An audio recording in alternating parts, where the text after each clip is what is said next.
बिस्मिल्लाहिर्रहमानिर्रहीम अस्सलाम वालेकुम डियर स्टूडेंट्स।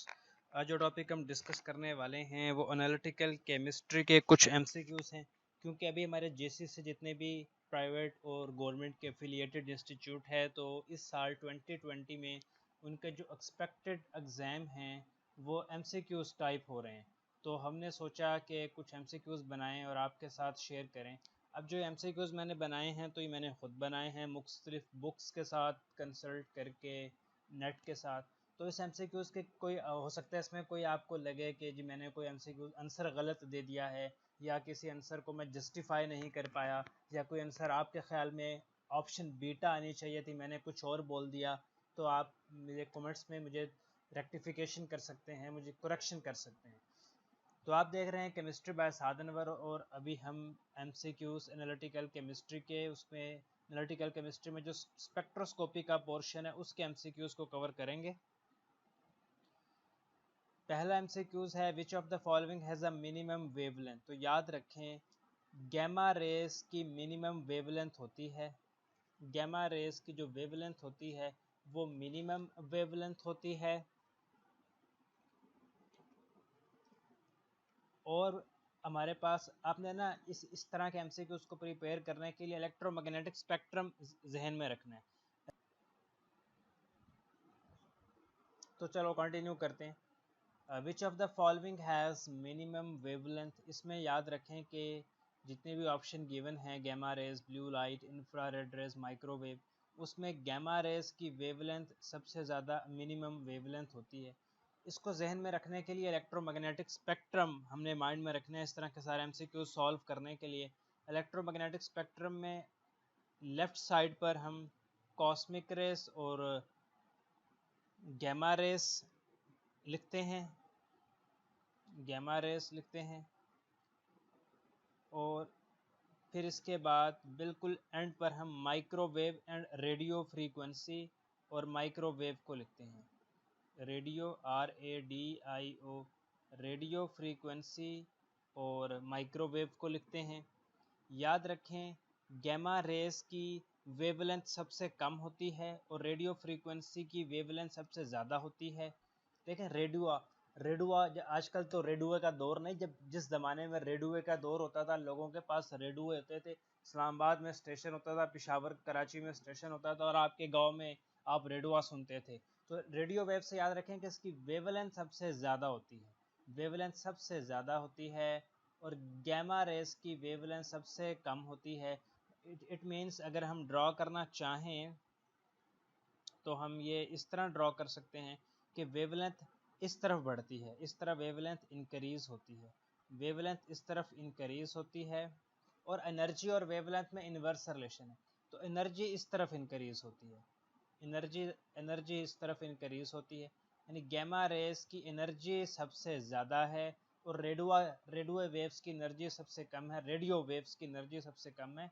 तो एनर्जी और फ्री वेवलेंथ में जो रिलेशन है E is equal to HF हमारे पास फार्मूला होता है। यानी एनर्जी और फ्रीक्वेंसी का डायरेक्ट रिलेशन है, एनर्जी का वेवलेंथ के साथ इन्वर्स रिलेशन है। अगर वेवलेंथ किसी चीज़ की ज़्यादा है तो उसकी एनर्जी कम है। अब रेडियो वेव की वेवलेंथ ज़्यादा है तो रेडियो वेव की एनर्जी कम है। गैमा रेस की वेवलेंथ कम है, गैमा रेस की एनर्जी ज़्यादा है, मिनिमम वेवलेंथ है गैमा रेस की। तो बाकी सारी इसके बीच में आती हैं। आपने ख़ुद अपनी बुक से ओपन कर लेना है इलेक्ट्रोमैग्नेटिक स्पेक्ट्रम और उसको डिस्कस करना है। और एक वीडियो में मैंने इलेक्ट्रोमैग्नेटिक स्पेक्ट्रम और ये सारी चीज़ें डिस्कस की हैं, उस वीडियो का लिंक मैं डिस्क्रिप्शन में दे दूँगा। आगे बढ़ते हैं। विच अमंग MCQs 2 की तरफ बढ़ते हैं। Which among the following has maximum penetrating power. जिसकी एनर्जी ज़्यादा उसकी पेनिट्रेटिंग पावर ज़्यादा। तो गैमा रेस की पेनिट्रेटिंग पावर ज़्यादा, क्योंकि गैमा रेस की एनर्जी ज़्यादा। अभी हमने बात की ना कि गैमा रेस की एनर्जी मैक्सिमम होती है। तो MCQs कुछ ऐसे भी आ सकता है which among the following has minimum penetrating power. तो मिनिमम पेनिट्रेटिंग पावर फिर रेडियो फ्रीक्वेंसी, रेडियो वेव्स, हम इसमें ऑप्शन को करेक्ट करेंगे। अब है मैक्सिमम पेनिट्रेटिंग पावर, यानी मैक्सिमम एनर्जी जिसमें होगी उसी की मैक्सिमम पेनिट्रेटिंग पावर होगी, और वो है मेरे दोस्तों गैमा रेज। तो option delta is correct. Which of the following is called heat radiation. तो इंफ्रारेड रेडिएशन को हम हीट रेडिएशन कहते हैं। Option delta is correct. Which of the following are not electromagnetic radiation. Electromagnetic radiation में cosmic rays का नाम सुना होगा, गैमा रेस का नाम सुना होगा, एक्स रेस का नाम सुना होगा, विजिबल रेस का नाम सुना होगा, आईआर का नाम सुना होगा आपने जनाब, यूवी का सुना होगा, लेकिन आपने बीटा रेस का नहीं सुना होगा। तो बीटा रेस इसमें करेक्ट ऑप्शन है, ये इलेक्ट्रोमैग्नेटिक वेव्स नहीं है। 10 centimetre is the wavelength corresponding to spectrum. याद रखें जो 10 सेंटीमीटर वेवलेंथ है ना, 10 सेंटीमीटर, ये माइक्रोवेव की 10 सेंटीमीटर वेवलेंथ होती है। माइक्रोवेव की 10 सेंटीमीटर वेवलेंथ हमारे पास होती है। Let me open my book. Book से मैं एक चीज़ अगर मुझे अभी की अभी मिलती है तो आपके साथ शेयर करता हूँ। मिल जा भाई मिल जा, वीडियो को लेंथी नहीं करना, मिल जा। जब आप कोई चीज़ तलाश कर रहे होते हैं तो सारी कायनात आपका साथ देती है, नहीं इसके उलट होता है। मिल गई। अच्छा, तो माइक्रोवेव 10 सेंटीमीटर इसकी वेवलेंथ होती है। हमारे पास फिर है इंफ्रारेड वेव्स। इंफ्रारेड वेव्स की याद रखें, इंफ्रारेड वेव्स की याद रखें, जो वेवलेंथ है इंफ्रारेड वेव्स की, मैं यहाँ पर लिख देता हूँ। इंफ्रारेड वेवलेंथ की आईआर, इंफ्रारेड की वेवलेंथ है वो भी सॉरी, इंफ्रारेड की वेवलेंथ है 10 raise to power -3 to 10 raise to power, सही तरह लिखा नहीं जा रहा लेकिन मैं बोल भी रहा हूँ ताकि आप गौर से सुन लें। 10 रेज टू पावर -2, ये इंफ्रारेड की वेवलेंथ है। अल्ट्रा वायलेट पे आ जाएं। अल्ट्रा वायलेट की वेवलेंथ की बात करें, यूवी, अल्ट्रा वायलेट की wavelength 10 raise to power, ultraviolet की वेवलेंथ 10 रेज टू पावर -5 है, -5। फिर माइक्रोवेव्स की 10 रेज टू पावर 10, ये सारे सेंटीमीटर में, ये भी सेंटीमीटर में और ये भी सेंटीमीटर में, और माइक्रोवेव की 10 रेज टू पावर 10 है। फिर एक्स रेस की आ जाएं। एक्स रेस की याद रखना मेरे दोस्तों 10 रेज टू पावर -7 है। एक्स रेस की 10 raise to power -7, 10 raise to power -7 centimetre is for X rays. तो 10 सेंटीमीटर सिर्फ माइक्रोवेव की है, माइक्रोवेव की 10 सेंटीमीटर वेवलेंथ है। इलेक्ट्रोमैग्नेटिक स्पेक्ट्रम में हमने पढ़ा कि दोबारा से थोड़ा सा डिस्कस कर लेते हैं कि गैमा रेस आपने बिल्कुल एक्सट्रीम लेफ्ट पे लिख देना है और बिल्कुल एक्सट्रीम राइट पर रेडियो वेव्स लिखना है, रेडियो वेव्स लिखना है। तो रेडियो वेव्स की जो वेवलेंथ है वो सबसे ज़्यादा होती है और गैमा रेस की वेवलेंथ सबसे कम होती है। वेवलेंथ इस तरह से बढ़ती है।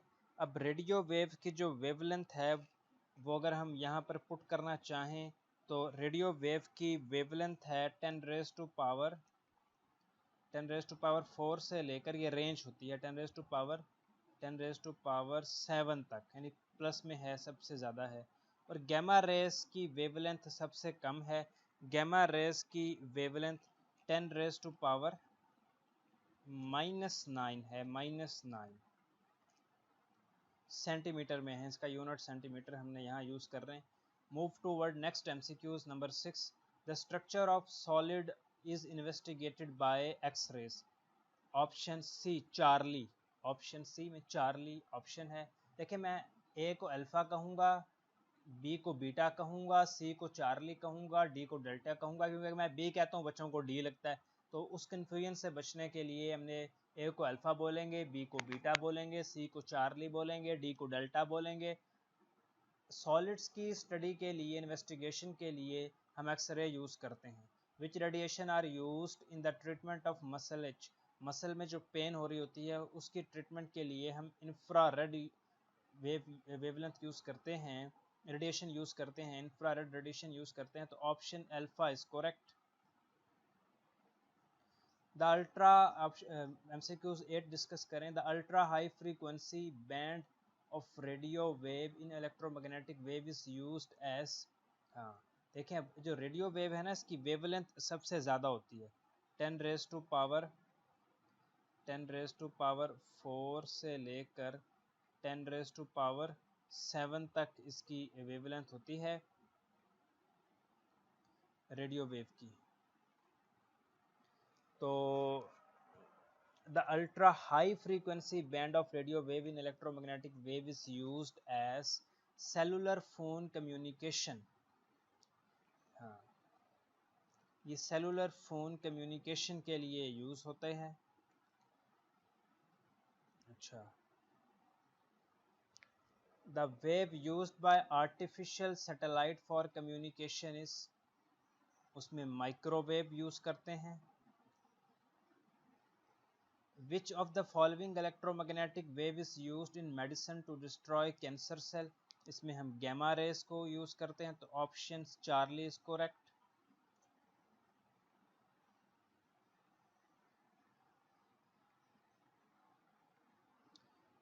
MCQs 11 को डिस्कस करें। The excitation of outer electron in atom and molecule is associated with which of the following band of radiation? इसमें अल्ट्रावायलेट होता है, option Charlie is correct. Excitation of outer electron, किसी भी एटम के, या atom का अगर हम न्यूक्लियस माने तो इसके जो आउटर इलेक्ट्रॉन है, या अगर ये आउटर शेल माने, the excitation of outer electron in atom and molecule is associated which of the following band of radiation, तो वो अल्ट्रावायलेट यूवी रेडिएशन से एक्साइटेशन कराते हैं। Which of the following phenomena does not relate to optical spectroscopy, emission का भी नाम सुना है आपके कोर्स में है, एब्जॉर्प्शन का भी नाम सुना आपके कोर्स में है, फ्लोरेसेंस भी हमारे कोर्स में तो नहीं, लेकिन ये स्पेक्ट्रोस्कोपी से रिलेटेड है। ये डोपिंग कोई चीज़ नहीं है स्पेक्ट्रोस्कोपी से रिलेटेड, तो option Charlie is correct. Does not relate to optical spectroscopy, तो डोपिंग नहीं होती, डोपिंग कोई चीज़ नहीं है। MCQs 13 की तरफ मूव करें। Light of wavelength 3 × 10⁻³ cm fall in which band? अच्छा, तो अल्ट्रावायलेट, विजिबल, इंफ्रारेड, माइक्रोवेव कौन सा है? इसमें याद रखें कि जो वेवलेंथ इंफ्रारेड की वेवलेंथ 3 × 10⁻³ के लगभग होती है। हमने पहले भी डिस्कस किया कि इंफ्रारेड की जो वेवलेंथ है वो 3 × 10⁻³ से लेकर 3 × 10⁻² तक, इस रेंज में होती है इंफ्रारेड की वेवलेंथ। तो अल्ट्रावायलेट की वेवलेंथ फिर किस रेंज में होती है? अल्ट्रावायलेट की वेवलेंथ होती है 10⁻⁻5 के लगभग, -5। और विजिबल की जो वेवलेंथ है वो 10⁻⁻4 सेंटीमीटर होती है। माइक्रोवेव की वेवलेंथ किस, ये 10 पावर, हम 10 इसमें नहीं लगाते, पावर नहीं होती, 10 सेंटीमीटर माइक्रोवेव के लिए होती है। MCQ हमारा रिवाइज हो गया। विच of the following may be deduce from the ultraviolet scopy of molecule, ultraviolet से हमें क्या पता लगता है? Presence of conjugated double bond, presence of conjugated double bond का पता लगता है। The most widely used flame for atomic absorption, atomic absorption के लिए जो मोस्ट वाइडली यूज्ड फ्लेम है वो याद रखें एयर एसिटाइलिन होता है। Functional group that shows absorption of characteristic nature in the ultraviolet और visible region is called a chromophore. इसमें ऑप्शन डेल्टा करेक्ट है, ये ऑक्सोक्रोमो, बैथोक्रोमो ये कुछ करेक्ट नहीं। A functional group that shows absorption of characteristic nature in the ultraviolet or visible region is option delta is correct। क्यों 17 को discuss करते हैं। The color of given compound is blue. This is because blue color is the complementary color of orange which is absorbed by the compound in the visible region. Option delta is correct। इस MCQs को देखने के लिए आपने एक colour chart होता है, colour wheel बोलते हैं, उस कलर व्हील क्या होता है उसको गूगल पे सर्च करना है कलर व्हील। इस तरह से होता है, यहाँ पर कुछ कलर लिखे होते हैं और उनका कंटेम्पोरेरी कलर सामने लिखा होता है। अगर यहाँ पर हम ब्लू लिखेंगे तो ब्लू का जो कंटेम्पोरेरी कलर है वो ऑरेंज बनता है। तो बाकी कलर हैं, आपने खुद देख लेना ये। विच of the following term is a function of concentration for molecular species. इसमें ट्रांसमिशन भी होती है, एब्जॉर्प्शन भी होती है, परसेंटेज ट्रांसमिशन भी होती है, तो option delta is correct. Absorptivity for a species depend on, देखें जो अब्जॉर्प्टिविटी है वो सॉल्वेंट पे डिपेंड नहीं करती, सिर्फ पाथ लेंथ पे डिपेंड करती है और कंसंट्रेशन पे डिपेंड करती है। तो ऑप्शन डेल्टा इज करेक्ट, क्योंकि उसमें बी और सी पाथ लेंथ और कंसंट्रेशन दोनों आ रहे हैं। Electronic transition in majority of organic molecule involve transition of, उसमें सिग्मा इलेक्ट्रॉन भी होते हैं ट्रांजिशन में, पाई इलेक्ट्रॉन भी होते हैं और एन इलेक्ट्रॉन भी होते हैं। तो option delta is correct. What is primary advantage of hollow cathode lump used in atomic absorption spectroscopy? इसका प्राइमरी एडवांटेज ये है कि it has narrow line width. बाकी ऑप्शन भी लिखी हुई हैं, लेकिन जो प्राइमरी एडवांटेज है वो नैरो लाइन विड्थ का है। तो ऑप्शन चार्ली इज करेक्ट।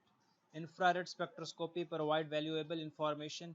ये देखें आपने ना, ये सारी देख लेनी है कि आईआर का क्या फ़ायदा है, रेडियो वेव का क्या फ़ायदा है। इलेक्ट्रोमैग्नेटिक स्पेक्ट्रम में जितनी भी आपको मिलें रेडिएशन, उनका कोई एक आध एप्लीकेशन देख लेना। इंफ्रारेड स्पेक्ट्रोस्कोपी क्या चीज़ हमें प्रोवाइड करती है, फंक्शनल ग्रुप के बारे में मालूमात प्रोवाइड करती है। तो option delta is correct. Which of the following process leads to the absorption of infrared radiation by molecule. इसमें जो बॉन्ड वाइब्रेशन है वो वाली ऑप्शन करेक्ट है। absorption of infrared